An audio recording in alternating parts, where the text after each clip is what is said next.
ಜೀವನದಲ್ಲಿ ಎಷ್ಟೇ ದೊಡ್ಡ ಸಮಸ್ಯೆ ಬಂದರೂ ಒಂದು ಕ್ಷಣ ಕಣ್ಣು ಮುಚ್ಚಿ ಶ್ರೀಕೃಷ್ಣನನ್ನು ನೆನೆಸಿ.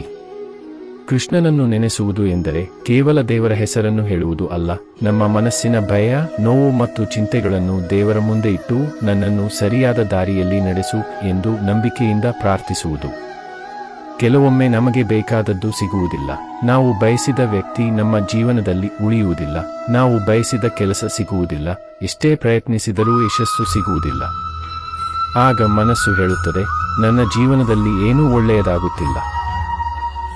ಆದರೆ ಕೃಷ್ಣನ ಮೇಲೆ ನಂಬಿಕೆ ಇಟ್ಟವನು ಒಂದು ವಿಷಯವನ್ನು ಅರ್ಥ ಮಾಡಿಕೊಳ್ಳುತ್ತಾನೆ. ದೇವರು ತಡ ಮಾಡಬಹುದು, ಆದರೆ ನಮ್ಮ ಜೀವನವನ್ನು ಮರೆತಿರುವುದಿಲ್ಲ. ನಾವು ಇಂದು ಕಳೆದುಕೊಂಡಿರುವುದು ನಾಳೆ ನಮಗೆ ದೊಡ್ಡ ಪಾಠವಾಗಬಹುದು. ಇಂದು ಬಂದಿರುವ ನೋವು ನಾಳೆ ನಮ್ಮ ಶಕ್ತಿಯಾಗಬಹುದು. ಆದ್ದರಿಂದ ನಿಮ್ಮ ಜೀವನದಲ್ಲಿ ಏನೇ ನಡೆಯಲಿ ದೇವರ ಮೇಲೆ ನಂಬಿಕೆ ಕಳೆದುಕೊಳ್ಳಬೇಡಿ.